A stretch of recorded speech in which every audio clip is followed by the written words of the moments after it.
Welcome to the How to Be Awesome at Your Job podcast, the show where brilliant professionals share how to sharpen the universal skills required to flourish at work. Enjoy more career fun, wins, meaning, and money with your host, Pete McGinnis.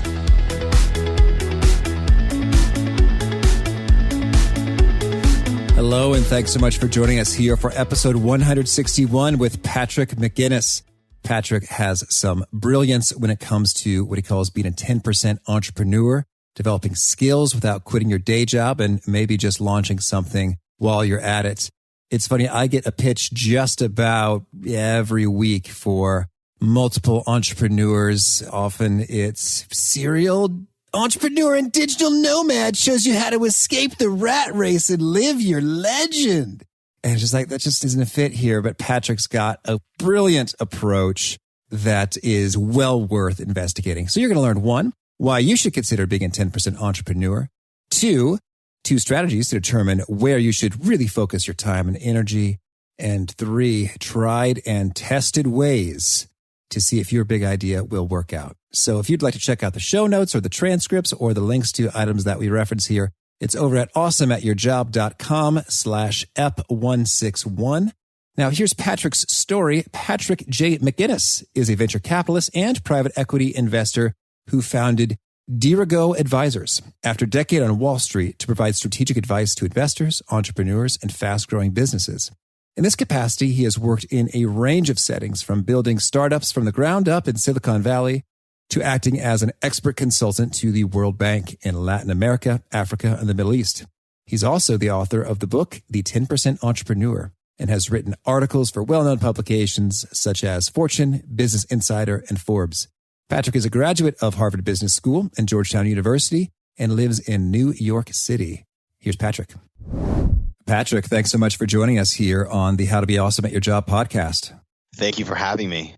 You know, it's so fun. Amongst your many claims to fame, you're credited with coining the phrase FOMO, fear of missing out. Can you tell us how that came about? Sure. Yes. FOMO is that'll be probably on my headstone someday, hopefully many years from now. But when I was getting my MBA at Harvard Business School in 2004, and over the winter, I guess 2003 winter, in my ski house, we started using this term FOMO among me and my friends, and another term called FOBO, or fear of a better option. And I thought to myself, this is really unique. I've never heard this before. And somebody needs to record this for all of history. So I wrote, right? I just had this set. I don't know why. This is really cool. And I'm going to be that guy. So I wrote for our school newspaper, and I wrote a satirical piece called McGinnis' Two Foes, Social Theory at Harvard Business School. And I wrote about FOMO and FOBO and cataloged this new phenomenon I had witnessed. Because, I come from a small town in Maine where you don't have FOMO because there's nothing really to miss out on. It's pretty relaxed, really relaxed place to grow up. Great place, but there's not that much happening. And so I noticed this phenomenon. I wrote about it, and then, I didn't really think much of it from that point. And then 10 years later, I got a call from a reporter who was writing a piece on the history of FOMO, and he traced it back to me. And I sort of had never really thought about it all that much, just because, I didn't pay attention, and I hadn't realized it'd become this big deal. And so that's the story. And so FOMO's out there, and FOBO has not really taken off. So if you're listening to this today, FOBO is, I think, worse than FOMO, and probably you're suffering from both of them if you're anything like me. When you say it's worse, you don't mean it's worse to hear or say, but it's a worse sensation, the actual fear internally? I think so, because FOBO is one of these things. Fear of a better option is this idea that you aren't willing to commit to things until the very last minute. You kind of hold off, wait till you see what everything is, and then because you don't want something better to come along, and then you commit at the last minute. And that's just a really terrible way to alienate people. Oh, yes. Relationship. Worse that way. I was just thinking that. It's like, boy, that, that sure doesn't work in the dating arena. No, that is a great way. I mean, that's like, I'm sure many people have you're dating like three people at once, and that's a FOBO situation. And not only is it exhausting, but it's a great way to really upset some people. Certainly. Well, we learn about business, career, and love here. That's great. And so Well, now I want to shift a bit to the topic du jour. And so I've really enjoyed your approach when it comes to exploring the world of entrepreneurship, because in surveying my listeners, that's something that comes up for people. But at the same time, I'm really gun shy about the whole universe of the, escape the rat race, build digital courses online, whatever universe. And so you got a fresh view on it. Tell us, what's the story about being a 10% entrepreneur? Okay, so I agree with you. And I think you and I sort of are very much in the same place, because I am not a believer in get rich quick schemes. And I think if something sounds too good to be true, it probably is. That's just how I see the world, more practical that way. And so the idea of what's called the 10% entrepreneur, which is this book that I wrote last year, is the idea that all of us should and can be entrepreneurs, but we should do that part-time on the side while holding on our day jobs, making sure that we have the stability of our day jobs while we're testing and trying new things. And maybe someday we'll become a full-time entrepreneur, but you'll do that knowing what it takes, understanding what entrepreneurship is about, and having tried and tested things before jumping in full-time. And maybe you will never go full-time, and that's fine too. But it's really about thinking almost like a freelancer in entrepreneurship and using that mentality to try things out before you jump in full-time. Okay, and that makes great sense. And so just so we're clear, 10%, what does that number mean? Where does it come from? Are we literally thinking 40 hours a work week? So 4 hours of entrepreneuring, or what's that number connect to? Sure. So the idea, the 10%, this is how I came to it. And it was just me one day walking down the street with my best friend from college. And I was thinking about doing this. And I said, how much time do you think I should spend on this? And I said, you know what? I think maybe 20% of my time and 20% of my money. That's what I'll do. I'll do that. And then I tried it and I thought to myself, boy, that's a lot. It feels like too much. It feels unrealistic. And then I thought maybe 10% makes sense. And I started thinking about the idea almost like of a tithe, the idea that most tithes are 10%. And the reason why, not that I've talked to biblical scholars about this, but it was always my understanding that the tithe was a number that was meaningful, where you could actually make a difference, but it represented a little sacrifice, but it wasn't that you were going to have to change your whole life to do it. And so that was really how I started thinking about the 10%. And as I started doing it, I basically thought, let me take 10% of my savings and put it into a separate account and use that to do things on the side. And then in terms of the time, I never really sort of counted the hours. It was more about creating space and mindset. And it was about thinking about, I'm going to try to find a way to spend 10% of my sort of energy on this. And then once I actually researched the book and was in the process of writing, I discovered that the average angel investor, which is one kind of 10% entrepreneur, actually spends exactly 10% of their capital doing things on the side. So it seems that the market agrees with me.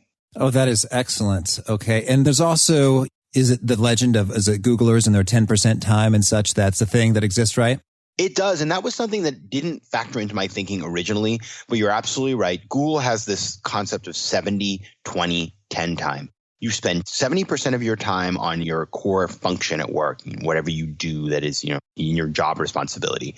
20% is on new projects, things that are emerging, and 10% is on completely different things, pie in the sky kind of stuff. And so the idea is you're spending at least a part of your time every day or every week doing things that are completely different than what you do all day long. And I actually had this great experience. I spoke at a Google offsite last year in Europe, and now they're actually thinking part of their concept of the 10% is about doing things for yourself outside of work too, which is really what I advocate you to do. So it's starting to all come together.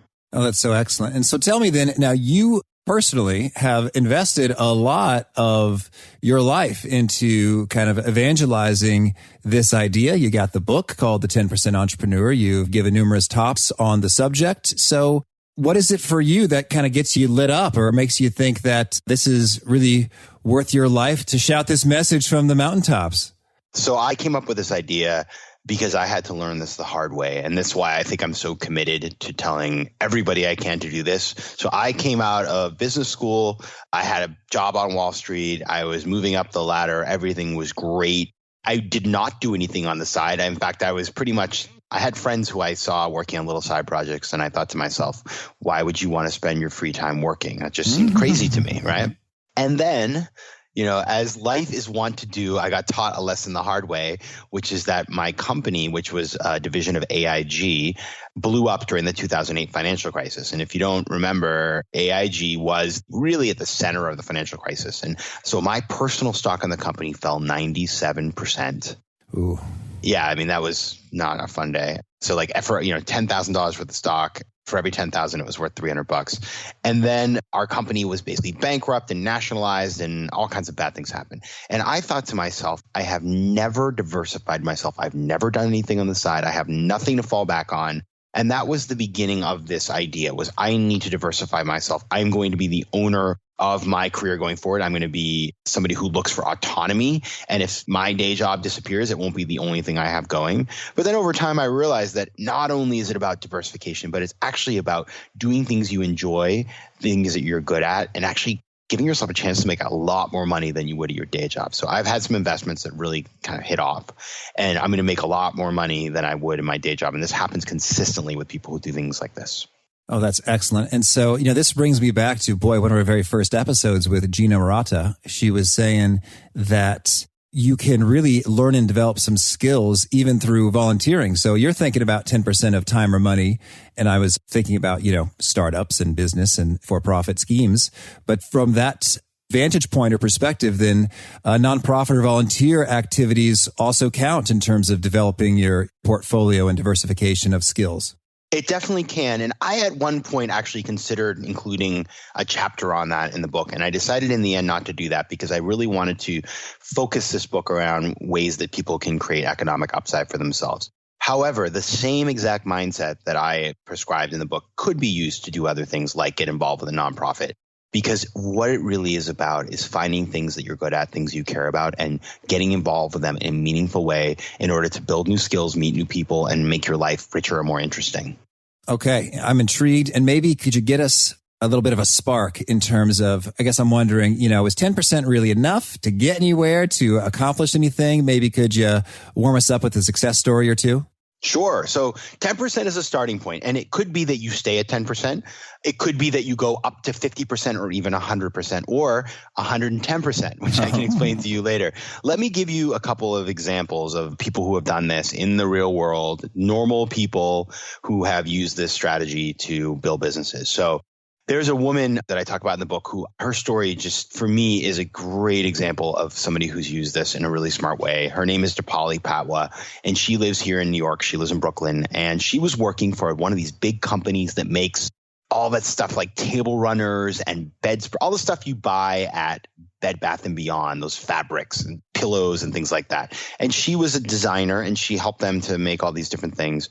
And one day she had a child and she was at home and she was shopping for baby clothes online, and everything was super expensive and she didn't find anything she really liked. And then her mom sent her some baby clothes from her native India. She comes from India. And she thought to herself, these are kind of cool. She dressed her son in them and she became the hit of her neighborhood. Everybody thought that the clothes were super cool and wanted to know where to get them. So Dipali thought, okay, I'm a designer. I actually know something about this. I'm from India. I understand kind of the cultural heritage of the stuff that people are looking at and enjoying. What if I were to spend $5,000, set aside $5,000 and make up mock-up, go travel to a trade show and actually see if anybody likes these products? Yes. So she did exactly that. She spent a little bit of money, put together this initial little collection of 5 items, went to this trade show and sold out basically everything and got tons of orders and started selling immediately. So she was working full time, running this business out of her bedroom in Brooklyn. And then what happened was, as it really started to take off, she had a couple of things that were really powerful. Like Matthew McConaughey's son was photographed in People magazine wearing one of her items. And then, her website crashed and she started getting more and more opportunities. So she went to her boss and said, I want to actually work half-time for you and I want to work half-time for myself. And her boss said, it's really hard to find amazing people like you. That's absolutely fine. She then worked 50-50 for the next 3-4 years. And then by year 5-6, she was able to go full time. So she did this in a really smart way. It was super risk mitigated. She basically slowly transitioned from 10% to 50 to 100% today. And that's definitely one way to do it. Now let's look at a totally different example of the 10%er, the pure 10%er.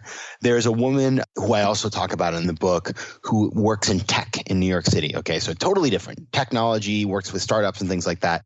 And she is an advisor to a bunch of tech companies. So basically, tech companies call her up and they say, will you give us, an hour a month here or there, and we will give you some ownership in our company, usually like 0.25% or 0.5%. So she does that. It's a minimal amount of her time. And some of these companies have gone on to be worth tens of millions of dollars. So even though it sounds small, 0.25%, when it's 0.25% of 50 million, you're talking real money. And so she's actually been able to build a lot of value for herself, but she's not putting in tons of hours. And so there's all these different ways to do it. Excellent. Thank you. And I like that lineup. And particularly, I resonated with, so that sum of $5,000 to make some wares and show up at a show is reasonable. And I had heard, maybe you probably know the stat better, something Inc. magazine determined that most businesses get up and going and bootstrapped for about $10,000. That was the median amount. There may have been some years ago. Do you know if this is true, if that sounds like a reasonable stat there? I would actually argue, let's look at the numbers, because when I started working on these things, I started a bunch of stuff. And what surprised me so much, Pete, and I think this is really the secret why this is even possible, is that nowadays, in the last 10 years, the cost of starting a new business has just gone down so much. So think about 10, 15 years ago, what it cost to say anything you need these days. You need to build a website, maybe you do some social media, stuff like that.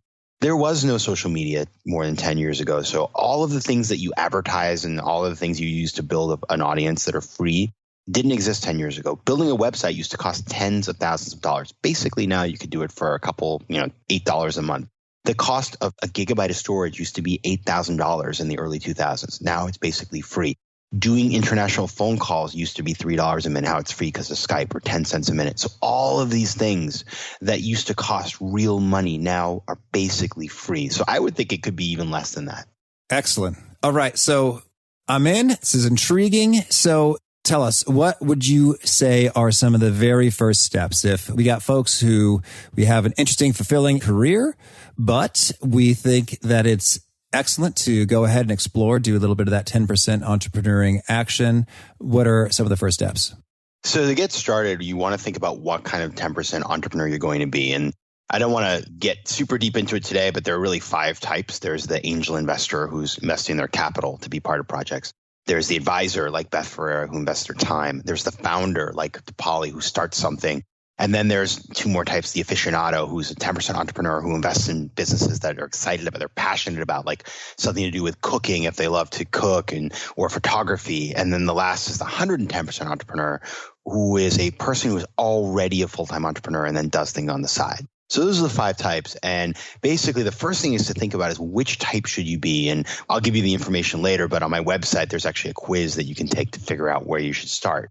And the way you know that is to think about your resources, the things that you have at your disposal that you can invest into your 10% entrepreneurship are your money, your time, and your skills. And so if you don't have any money to invest, and that's okay because you can save money and maybe do it later, you're not going to be an angel investor. You're probably going to think about being an advisor or starting something. If you don't have any time, if you just really jam for time right now, you're probably not going to want to be a founder, but you could potentially be an angel investor. And then you're going to sit back and think about, what am I good at and what do I like doing? Because what you're good at will help you to be successful, and what you enjoy doing will give you the energy and the excitement to actually spend the time when you get back from work on Tuesday night and you're thinking, all I really want to do is watch TV, or all I really want to do is call my cousin or whatever. Give you the energy and the focus to say, you know what, actually, I really love working on this business. That's what I'm going to do tonight. So that's really where you get started, is assessing those things and figuring out how you're going to make those investments. Oh, that's excellent. I read a quote today. I think it was from the Oxford Road website. And it said, the key to career success is figuring out how to get paid for the weird stuff you love to do as a kid. Oh my God. Well, you know what? This is the thing, Pete. What drives me crazy is when you were a kid, I bet if you were anything like me, and I bet you were, you had all these little things going on. You had all these little hustles going on. It's like the paper route and the yard sale. I used to have the lemonade stand, and I weeded everybody's gardens and I mowed everybody's lawns. I had all these little business. I was a little entrepreneur. And then going through college and working in sort of Wall Street and corporate America beat that out of me. And you forget that when you're a kid, you have nothing to lose. So you just do these things and you have a lot of fun doing it and you make some money. People get all in their heads about, oh my God, what if I fail? Just remember what it was like to do something fun and actually make a little money at it. And if you can tap into that, that's where you can start from. Excellent. And it's funny, as I'm reflecting, I remember in high school, I would occasionally leave social engagements because I wanted to read books about business and skills development. Yeah, totally. And here we are on the How to Be Awesome at Your Job podcast. Now, I'm curious then, I'm thinking in the world of the founder, might be the plurality of listeners here, in terms of, there's a moderate amount of time and a moderate amount of money sort of available to deploy in some places. I think many people have a clear sense for what they're good at and what they enjoy. But I'm guessing, as you mentioned, when it comes to that being beaten out of us post-childhood, that can get forgotten, that can get repressed. So do you have any pro tips or magic questions to help resurface that? Yeah, so there's two things that I tell people to do, and these are the things that I did. So when I wrote the book, I wanted to be as prescriptive as possible. What I didn't want to do is be very fluffy. There's a lot of people who write books where everything sounds really terrific, but they never tell you how to do it. That was not my approach. I wanted to actually show people what I did, and I did two things. The first thing I did, and this wasn't like a one-day process, right? This is something that you spend a little time on thinking about. But the first thing I thought about is like, what would I have done if, say, I went to the office? And this kind of happened to me. One day I went to my office and my company was bankrupt. And so, all right, and so I thought to myself, okay, imagine now, okay, my company is bankrupt. How do I want to spend my time? And I really thought about what are the things that I love doing every day. And I sat down and I closed my eyes and I thought, what are the things that I enjoyed? Did I enjoy being in front of a screen all day? No, that was not something. Some people really like that, not me. Did I enjoy working with early stage businesses, solving problems? Yes, I did. Okay, great. Then maybe I should work with companies that are a little earlier stage. I had done a lot of work with Latin America and I knew I loved that. So I thought, well, whatever I do in my 10%, I'd love to find ways to work with Latin America. So that was the kind of stuff I started thinking about. If I couldn't go back to my day job, what are the things from my day job that I'd want to keep and do in the future? And the second thing I did, and this was a really valuable experience and a really valuable exercise that I recommend to everybody here, is I took some time to actually write a very comprehensive bio about myself. And in doing so, I was able to see and remember what I had done in the past and what my skills and experiences and relationships were. And that helped me to figure out, all right, oh, sorry, I forgot that I worked with these people and I wonder what they're up to now. Or, oh yeah, that's right, I had this experience, thinking about marketing and figuring out a new marketing plan for business. Well, that's a valuable skill that I had forgotten I had. And so it's really interesting how everybody that does this exercise comes back to me and says, that was really hard, much harder than I could have ever expected, but I forgot that I actually knew how to do things that are really valuable out there. So if you do those things and you look at them together and say, okay, what have I done and what do I enjoy doing and where are the overlaps? That's a great way to start thinking about the areas where you should really focus your time and energy.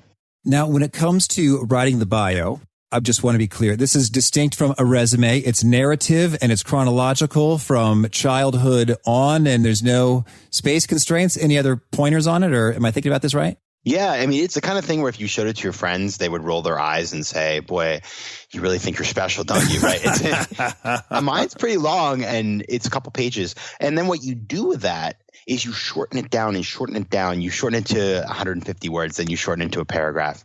And it helps you to distill really what you focus on. So you may have a 2-page bio about everything you've ever done that distills to the fact that, Frank is an expert in marketing in the food industry and has a passion for working with new businesses, right? So it's a process of sort of getting down to the core of what you really want to do. But yeah, write a long bio, because what happens is, it depends on where you are in your career, but if you've been working for 5, 10, 15 years, you've done a lot of things and you may have forgotten, because when you work in a company where everybody does what you do, you forget how special it is, the skills that you have built. If you were to walk onto the street and stop 5 people, I can guarantee that few of those people could do the things that you do, and vice versa.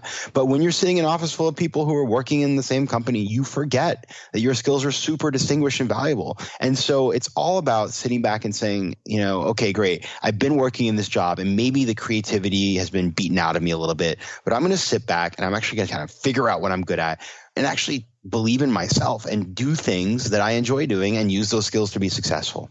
I love it. Okay. So you got the starting point there in terms of the area of focus. And so now I want to talk about a bit. You got that idea. There's some enthusiasm like, aha, I should do this. You told a great story about that test going to the show, the exhibit hall, and trying to sell some stuff. What are some of your other favorite ways to do quick, low cost tests to validate or invalidate whether your current form of your idea is likely to fly? Yes. So there's all kinds of great ways to do this. So let me give you an example. I mean, this is kind of an absurd example. So I'm prefacing this telling you this will not happen every day. But sometimes it's just about being open-minded and looking for ways to help people. So there was one example where I had a friend who was starting a business. He was looking for a business partner. I met a guy a couple weeks later through mutual friends. We at a cocktail party, and he was looking for a business partner. I introduced the two of them. I just thought, yeah, these guys, they seem like they're very sort of compatible, and they're kind of looking to do the same thing. I put an email together and said, I think you guys should meet. I think there's something here. I just kind of feel it. And 6 months later, I opened my email, and there is a stock certificate in my email because they had bought a company together, and they wanted to appreciate my work by actually giving me shares in their company. And that took me all of 5 minutes, but it was really about having an open mindset to do that. So that's a really kind of interesting example that any of us could do if we keep our eyes open. But in terms of the other things, let me give you an example. There's a guy named Luke Holden who started a company called Luke's Lobster, which is a lobster roll chain that now has over 20 stores in the US. But when he was just getting started, he was working full-time in a corporate job, and he had grown up fishing for lobster off the coast of Maine, and he loved lobster rolls. And I'm a Mainer too, so I like lobster rolls. And one of the things that I learned living here in New York City is that while we pay like $15 or $20 for a lobster roll in Maine, in New York City, they're like $40, which I don't care how much you like lobster, it's a lot of money. Mm-hmm. And so Luke decided to come up with a business plan to open up a lobster shack that would be inexpensive. And he just spent a lot of time meeting with different people, getting all kinds of perspectives, and writing a business plan. And then he scrounged together a little bit of money with a partner, about $30,000, and opened the first shop. But he couldn't quit to do this full time. So he found a partner, and then they basically worked on it together, and he kept his day job. And they tested it out to see if that first opportunity worked. The first store was really successful. They opened another one that was also successful. And then he eventually went and did it full time. Now, you don't need to open a lobster roll chain to test your business. You can actually test things all kinds of really cheap and expensive ways, like maybe setting up a website and seeing if people are interested, maybe running some Facebook ads. There's all kinds of ways to do it. But the biggest thing that I want you to take away from this is that come up with an idea and then find a very cheap way to sort of get a prototype up or get a basic product out there and see how people react to it. And then try to find people who can make your chance of success higher, learn from them, get them involved, and use what they teach you and tell you in order to make it more successful. I love it. Well, can you maybe share a little bit, even perhaps before the prototype phase, like in the lobster example, I guess, yeah, that's when you really know. It's like we had to open up a shop and it was great and it worked. I want to hear, do you have anything in the realm of powerful pieces you might put in a survey or an interview with someone you think is relevant to assessing whether it can work out? Or do you have any sort of favorite approaches along those lines, kind of in the pre-prototype vetting stage? Definitely. So like anything, it's almost like writing a term paper. That's why I think about it, or writing a report about something. You decide you wanted, like, let's say you and I decide tomorrow that we want to start a candle business. And the reason I give this example is because I have a great story about a 10%er who did this. We want to start a candle business. So what are the things we can do without spending any money to figure out if this is a good idea? Well, we can find out how expensive it is to make a candle. We can look at the market, go walk to some different stores and see what people are charging. We can look at the competitive landscape. We can see what it actually takes. What are the skills required to do this? We can see if the market has an opportunity, if this is something that seems like it's growing, and if there are people who are interested in these particular products and how our product could be special and different. And then maybe we can buy a candle making kit and at home over the weekend, make a couple of them, give them to some friends and say, what do you think of this? Those are the kinds of things. And then from there, we can say, okay, great. I know how to make a candle now. What I'm not good at is I don't know how to make a logo. I got to come up with a cool logo to put on the side of the candle. Well, I can go online, 99 Designs, and for $300 I can buy a logo and have a logo to put on the side of my candle. And then I can go to some other website and for, $25, buy a bunch of stickers with a logo on it and stick them on the side, and then go to the farmer's market and start selling candles. And that's exactly what a woman named Joanna Legend did. She was an assistant at a corporation working there, and she lives in England, and she started doing this out of her garage in Wimbledon on the weekends. A couple years later now, she makes more money on her candles than she does at her day job. And she's allowed to work. She works like a day a week at home from her garage making candles. So she did it bit by bit by bit. And I think that's really, it's like about testing, looking around you, seeing how people react, researching the market, and then pushing forward as you see that your ideas actually make sense and you can actually sort of make a business out of this.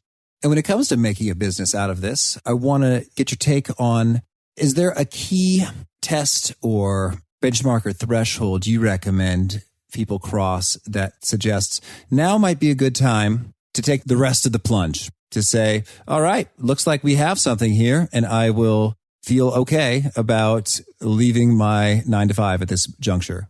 Yes. So this is always a big decision, right? It makes sense. If you have got a side business going and it's starting to take off, and you've got a day job, and maybe you really like your day job, so you may never want to leave your day job, in which case, if you want to keep this side business going, you're going to need to find a partner who can spend more time on it than you. And people do that all the time. But say you think to yourself, well, this is taking off, and maybe I would like to do this full time. Then you kind of do one of three things.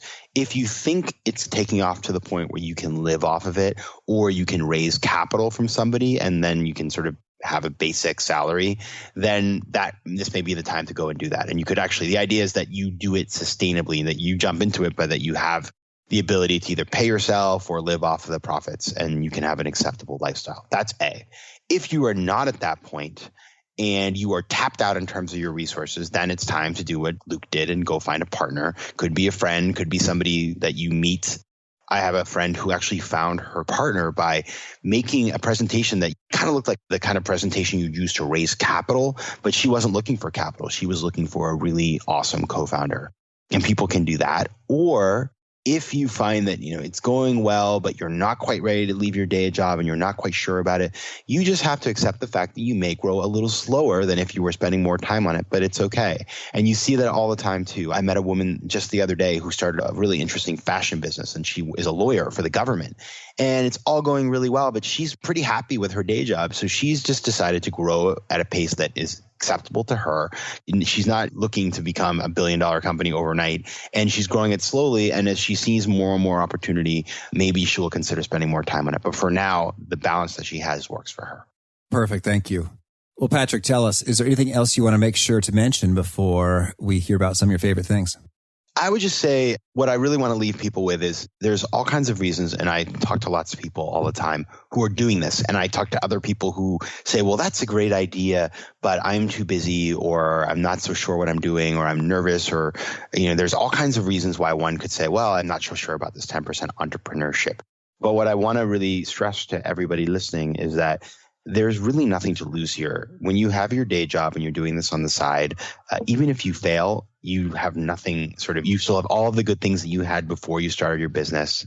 So that's number one. And number two is always make sure to respect the rules of your day job. So if your day job has, don't be in there using the FedEx code of your office to send things for your personal business. You really want to make sure that you respect your day job, because your day job is the thing that allows you to do these things on the side. But what's so great about this is your employer actually benefits a lot from you, because all of the things you're learning on the side, you can bring back to be a better and more productive and more entrepreneurial person at your day job. Oh, that's an excellent point. And I just want to get your read on this one because you piqued my curiosity. Do you consider it stealing from your employer if you're being compensated to do your job and you're working on your side hustle during your 9-to-5? That's a good question. Now we're getting into philosophical stuff. Here's the thing.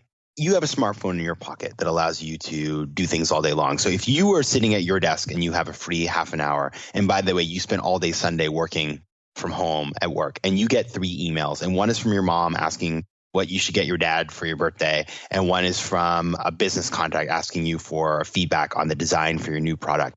If you answer that one, is that stealing? If you answer your mom's email, is that stealing? You're using your time while you're technically at the office for something that is quote unquote personal in nature? I don't think so. But what you must always do is do an excellent job at your day job so that you're completely and totally beyond reproach. Nobody can say that you're phoning it in, as it were. I like that. And I also think that, it's come up again and again, whether it's Rachel O'Mara talking about rejuvenation and pausing or whomever, that, we need breaks from the sort of hour by hour experience of work life in order to be at our most effective. And so if the side gig is sort of a 5-minute rejuvenator, then in fact, again, the employer is benefiting. So that's kind of my take, is that there's a little bit of a gray zone, but I think that we sort of know it in our conscience, if it's just like, I am I'm kind of defrauding my employer at this juncture. Well, the thing is, 40% of millennials have side gigs. This is something that is happening. Therefore, what I think employers need to do is instead of ignoring this and making pretend that nothing's happening, recognize that this is part of the new workplace and actually create policies that make sure that people are respectful, but that are also reflective of this reality and find ways to actually harness all this entrepreneurial activity for the benefit of companies. Excellent. All right. Well, now can you share with us a favorite quote, something you find inspiring? Yeah, I love the old Winston Churchill, never give in. And how about a favorite study or piece of research? I love this piece of research that people who start a business on the side are 50% more successful than people who jump in full time. And that is from the University of Wisconsin. And how about a favorite book? I love The Lean Startup. I think absolutely. That is such a winner. Me too. And a favorite tool? This is so not that exciting, but reminders on my iPhone keeps my entire life organized. And a favorite habit or personal practice? I think just finding a little time every day to do a little exercise is a game changer. And if I can ask, what kind of exercise and when do you do it and how does it change the game? Sure. I do cycling, running, and yoga. And for me, the cardio, it gets all the pheromone, whatever, these different, I don't even know what juices it's releasing, but just kind of like it gives you that runner's high. When I was training for the marathon, I felt like I was in ecstasy the whole time. And then the yoga, I truly believe yoga is like the fountain of youth. So it is an elixir of youth. And especially if you're doing other exercise, it kind of keeps you from hurting yourself. Okay.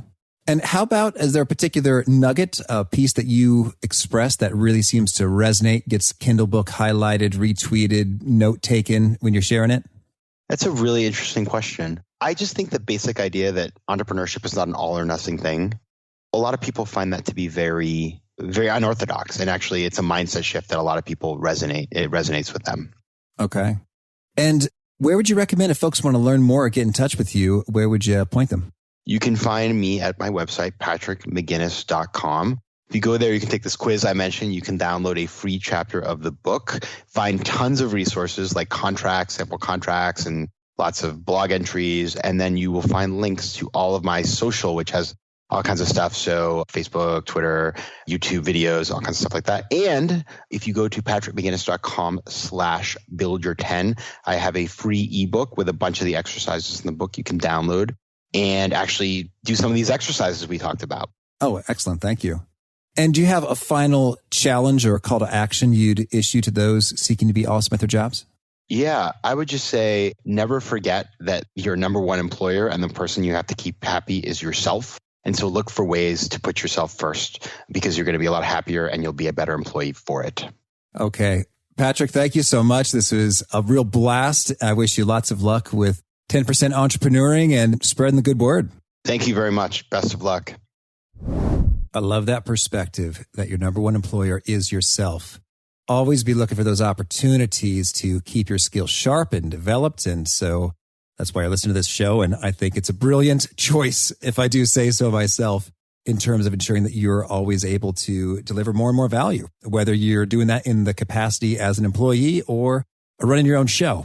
It matters well. And I think Patrick has a really wise approach if you are thinking about that entrepreneurial world, which I appreciate so much more than quit your job, follow your passion, and all will be well. Sometimes it's not well. And I burned through about a year of savings figuring that out myself when I left my job to start my own thing. So if you'd like to check out the show notes or the transcript or the links to items referenced, that's over at awesomeatyourjob.com/ep161.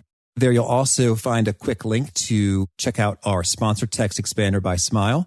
please let me know what you think when you give them a shot and tell me if you got any cool tips and tricks and things you're doing. I love upping my game in the little ways it enables. And you can start your free trial by clicking that link in the show notes or visit them directly via textexpander.com/awesome. And speaking of awesome, I recommend pushing subscribe because we have another awesome guest you won't want to miss. It is the prolific Chris Croft. Not to be confused with Chris Cross, who's going to make you jump, or Chris Cross, Liz Lemon's boyfriend from the series 30 Rock, but a very widely read and appreciated trainer at lynda.com and in the UK. He has a wise set of tips and tricks when it comes to the never-ending quest to try to get more done with a limited amount of time. So I hope to catch you there, and peace. Thanks for joining us for today's episode. To get the most out of this conversation, visit awesomeatyourjob.com to find today's show notes, transcript, and infographic summary cheat sheet.